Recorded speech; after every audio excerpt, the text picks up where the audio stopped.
तो एपिसोड की स्टार्टिंग में दिखाया जाता है कि सैम का मैनेजर उसे हेनरी के अपार्टमेंट में लेकर आया हुआ होता है क्योंकि सैम अपने फादर के साथ एक ही घर में नहीं रहना चाहता है। इसीलिए उसने इस अपार्टमेंट में एक कमरा किराए पर सैम के लिए लिया होता है। अब उस अपार्टमेंट को देखते ही सैम बोलने लगता है, क्या मैं इस टूटी फूटी जगह पर रहूंगा? अभी उसका मैनेजर बोलता है, तुम ही ऐसी किसी जगह पर रहना चाहते थे जहां पर तुम्हें कोई भी ना पहचाने, और यह जगह मेरे हिसाब से तुम्हारे रहने के लिए बिल्कुल परफेक्ट है। बस तुम्हें यहाँ से टाइम पर अपनी प्रैक्टिस करने के लिए पहुँच जाना है, जिससे अगले साल होने वाले टूर्नामेंट में तुम पार्टिसिपेट करके अच्छा परफॉर्म कर सको। और तुम्हारे फादर यहाँ पर तुमसे मिलने के लिए जल्द ही आने वाले हैं। यह सुनते ही सैम गुस्से में बोलता है, आखिर फादर कब तक मेरे पीछे पड़े रहेंगे? मैंने उनसे कई बार कहा है कि अब मैं उनसे नहीं मिलना चाहता हूँ, तो आखिर वह मेरा पीछा क्यों नहीं छोड़ देते हैं? यह बोलते हुए वह गुस्से में कार से निकलकर बाहर जाने लगता है। तभी उसका मैनेजर उसे आवाज लगाते हुए बोलता है, अपने मास्क को पहन लो, क्योंकि अगर यहाँ पर तुम्हें किसी ने पहचान लिया तो तुम इस जगह पर भी शांति से नहीं रह पाओगे। अब दिखाया जाता है कि सैम अपने कमरे में अपने सभी सामान को उनकी जगह पर रख रहा होता है। तभी कोई जोर जोर से उसके दरवाजे को पीटने लगता है और अब वह अपने कमरे से बाहर निकलकर देखता है तो वहां पर जिन्यू खड़ी होती है, जो कि काफी ज्यादा नशे में होती है। यह देखते ही वह बहुत ही ज्यादा परेशान हो जाता है। अब दिखाया जाता है कि अगली सुबह जिन्यू सोकर उठती है। तभी वह देखती है कि हेनरी उसके बगल में बैठा हुआ गुस्से में उन्हें देख रहा होता है और अब वह बोलता है, मदर, तो फाइनली यहाँ पर आपकी नींद पूरी हो ही गई। अब यह देखकर जिन्यू को कुछ भी समझ में नहीं आता है। तभी हेनरी गुस्से में बोलता है, तो क्या आपको याद है कि कल इस जगह पर क्या हुआ था? जिन्यू हंसते हुए बोलती है, हाँ, उसे सब कुछ याद है। कॉलेज के बाद वह वेलकम पार्टी में गई थी और फिर पार्टी से वह सीधा घर आकर सो गई। अब हेनरी गुस्से में अपनी मदर को बताता है कि कल रात बिल्डिंग के नीचे खड़ा होकर अपनी मदर के आने का इंतजार कर रहा था। वहीं पर वह गुस्से में बोल रहा होता है कि मैंने लिचैन को समझाया था कि वह मदर को अल्कोहल ना पीने दे, वरना यहाँ पर प्रॉब्लम क्रिएट हो सकती है। और तो और उसकी मदर वहां पर उसका कॉल भी नहीं उठा रही होती है, जो देखकर वह बहुत ही ज्यादा परेशान हो चुका होता है। तभी उसे बिल्डिंग के ऊपर से उसकी मदर के चिल्लाने की आवाज सुनाई देती है, जो सुनते ही वह भागते हुए ऊपर के फ्लोर्स की ओर जाने लगता है।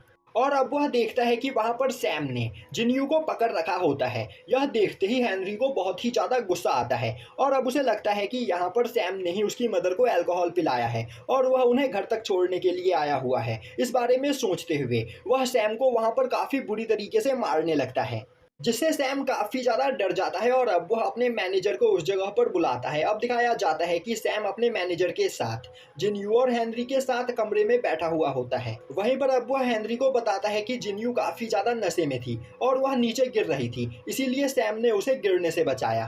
पर हेनरी बिना पूरी बात जाने उसे वहां पर मारने लगा।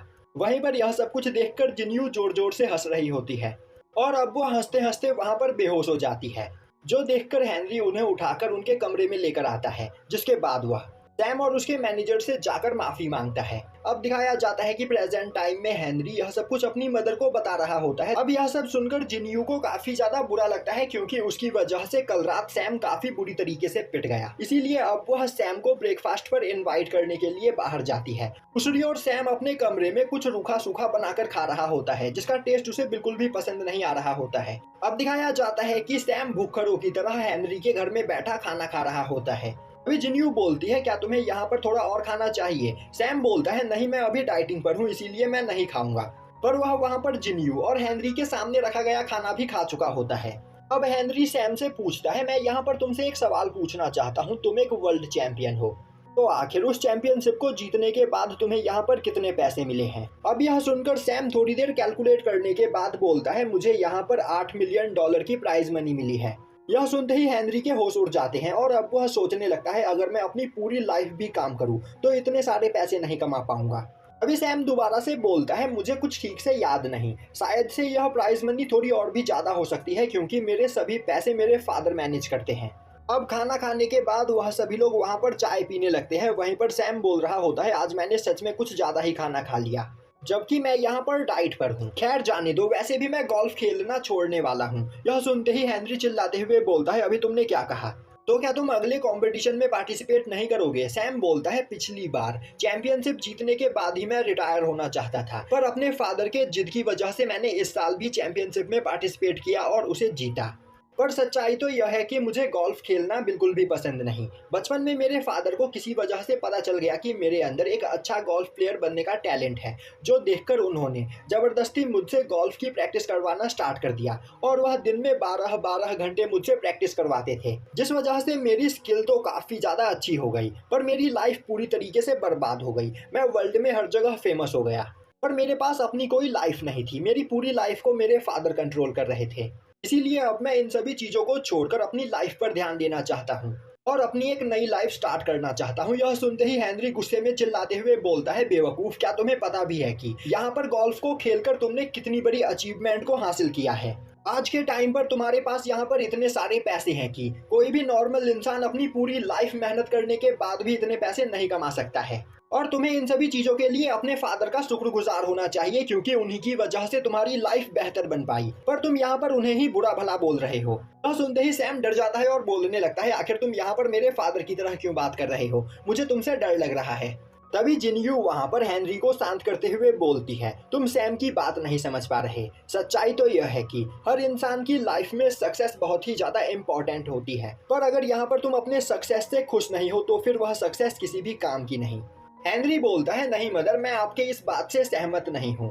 तभी जिन्यू बोलती है, तो तुम कहना चाहते हो कि तुम्हें यहाँ पर अपनी मदर से ज्यादा पता है? अब यह सुनते ही सैम उन्हें देखने लगता है, जो देखते ही हेनरी वहाँ पर बात को बदल देता है। तभी सैम की नजर टेबल पर पड़े हुए एक मिल्क के पैकेट पर जाती है, जिसके ऊपर बने हुए डॉल को देखकर वह काफी ज्यादा हैरान होता है। अब जिन्यू उसे बताती है कि इस मिल्क कंपनी की यहाँ पर एनिवर्सरी है, जिस वजह से यह मिल्क कंपनी अपने सभी कस्टमर्स को कुछ टिकट्स दे रही है, जिन टिकट्स का यूज करते हुए सभी लोग लकी ड्रॉ कंपटीशन में इस डॉल को जीत सकते हैं।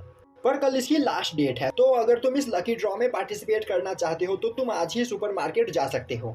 अब दिखाया जाता है कि सैम का मैनेजर अपनी कार के साथ सैम के बिल्डिंग के नीचे खड़ा होता है। वहीं पर वह सैम के फादर से बात करते हुए बोल रहा होता है, मैं सैम को कॉलेज छोड़कर आपसे मिलने के लिए आता हूँ और शाम तक मैं सैम को भी आपसे मिलवाने के लिए ले आऊँगा, तो आपको उसके बारे में सोचकर परेशान होने की कोई जरूरत नहीं। अब सैम कार के अंदर आकर बैठता है और अब वह अपने मैनेजर से बोलता है, हमें यहाँ से सीधा सुपरमार्केट जाना है क्योंकि मुझे वहाँ से एक डॉल खरीदनी है।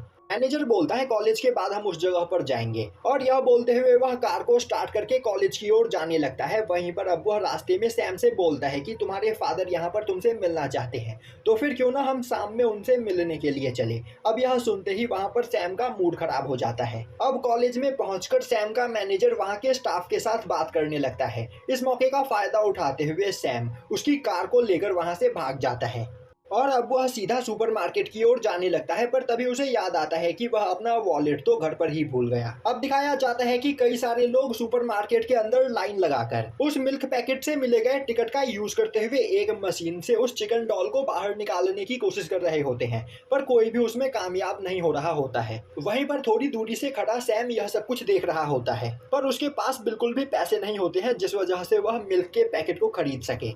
इसीलिए वह सुपरमार्केट में चारों ओर घूम घूम कर खाने के सैंपल्स को खाए चला जा रहा होता है और अब तक वह 5 प्लेट से ज्यादा सैंपल पीस खा चुका होता है, जो देखकर सुपरमार्केट के स्टाफ भी उससे परेशान हो चुके होते हैं। वहीं पर वह बार बार उस मशीन के पास जाकर उस डॉल को देख रहा होता है, पर उसके पास पैसे नहीं होते हैं। इसीलिए वह वापस से मार्केट में इधर उधर घूमने लगता है। तभी उसकी नज़र जिन्यू के ऊपर पड़ती है, जिसे देखते ही वह वहां पर रोने लगता है और उसे बताता है कि वह अपना वॉलेट घर पर ही भूल गया, जिस वजह से उसके पास पैसे नहीं हैं। अब यह सुनकर जिन्यू उसके द्वारा खरीदे गए मिल्क पैकेट के पैसे देने के लिए तैयार हो जाती है। यह सुनते ही सैम वहां पर कई सारे मिल्क पैकेट के बक्से खरीद लेता है। अब दिखाया जाता है कि सैम और जिन्यू कई सारे टिकट लेकर उस टॉय मशीन की लाइन में लगे हुए होते हैं। वहीं पर जिन्यू बोल रही होती है, तुम सच में एक छोटे बच्चे जैसे हो, तुमने यहाँ पर मेरे सभी पैसे इन टिकट्स के लिए खर्च करवा दिए। सैम बोलता है, आपको परेशान होने की कोई जरूरत नहीं, मैं घर पहुंचकर आपको सभी पैसे वापस लौटा दूंगा। अब दिखाया जाता है कि उस टॉय मशीन के अंदर बस एक ही चिकन डॉल बचा हुआ होता है, जो देखकर आसपास खड़े सभी बच्चे परेशान हो जाते हैं और सैम के सामने खड़ा बच्चा उस चिकन डॉल को वहां पर पकड़ लेता है और अब वह उसे धीरे धीरे उठाने लगता है, जो देखते ही सैम उसके पास आते हुए बोलने लगता है, उसे छोड़ दो, वह मेरा है। वह मेरे अलावा कोई और नहीं ले सकता है। यह देखकर वह बच्चा डर जाता है, जिस वजह से उसके रोबोटिक हैंड से वह डॉल नीचे गिर जाता है। अब यह देखकर वह छोटा बच्चा जोर जोर से वहां पर रोने लगता है, जो देखते ही उसके फादर उस जगह पर कई सारी टिकट लेकर आ जाते हैं और अब वह बोलते हैं, तुम्हें परेशान होने की कोई जरूरत नहीं, मैं इस मशीन के अंदर मौजूद सभी डॉल्स तुम्हारे लिए ले लूंगा। अब यह देखकर सैम वहां पर काफी ज्यादा उदास हो जाता है, पर काफी टाइम बीतने के बाद भी उस बच्चे के फादर वहां पर बस एक काऊ डॉल को ही हासिल कर पाते हैं, जो देखकर वह बच्चा बहुत ही ज्यादा उदास होता है और अब वह दोनों रोते हुए वहां से चले जाते हैं। जिसके बाद सैम आगे बढ़ते हुए अपने पास मौजूद सभी टिकट का यूज करके उस चिकन डॉल को हासिल करने की कोशिश करने लगता है, पर काफी मेहनत करने के बाद भी उसे वह डॉल नहीं मिलती है। अब उसके पास एक आखिरी टिकट बचा हुआ होता है, जिसका यूज करते हुए वह उस चिकन डॉल को पकड़ लेता है, पर अचानक से उसके रोबोटिक हैंड से वह चिकन डॉल छूटने वाला होता है। उसी वक्त जिन्यू उसके कंधे के ऊपर हाथ रखती है। अब यह देखते ही सैम को महसूस होता है कि उसकी मदर उसके पीछे खड़ी है। तभी जिन्यू सैम को धक्का देते हुए खुद आगे आकर मशीन के कंट्रोलर को संभालती है और अब वह उसे कंट्रोल करते हुए उस चिकन डॉल को लेने में कामयाब हो जाती है, जो देखकर सैम वहां पर काफी ज्यादा खुश होता है। अब हमें दिखाया जाता है कि सैम अपने मैनेजर के साथ वापस से कहीं जा रहा होता है, वहीं पर उसका मैनेजर उस पर गुस्से से चिल्ला रहा होता है। दूसरी ओर सैम उस चिकन डॉल को देखते हुए अपनी मदर को याद कर रहा होता है और अब हमें पता चलता है कि सैम की मदर का चेहरा भी बिल्कुल जिन्यू जैसा ही है और जिस तरह आज सैम को जिन्यू ने यह चिकन डॉल जीत कर दिया, उसी तरह सैम की मदर ने भी उसे बचपन में चिकन डॉल गिफ्ट किया था। वहीं अपने कार में बैठा हुआ सैम सोच रहा होता है, जिन्यू बिल्कुल मेरी मदर की तरह दिखती है, साथ ही साथ उनके बात करने का तरीका भी बिल्कुल मेरी मदर की ही तरह है। अब दिखाया जाता है कि जब सैम जिन्यू के साथ सुपरमार्केट से बाहर निकल रहा होता है, तब एक जगह से एक पर्सन छिपकर उसकी फोटो क्लिक कर रहा होता है और यहीं पर यह एपिसोड खत्म हो जाता है।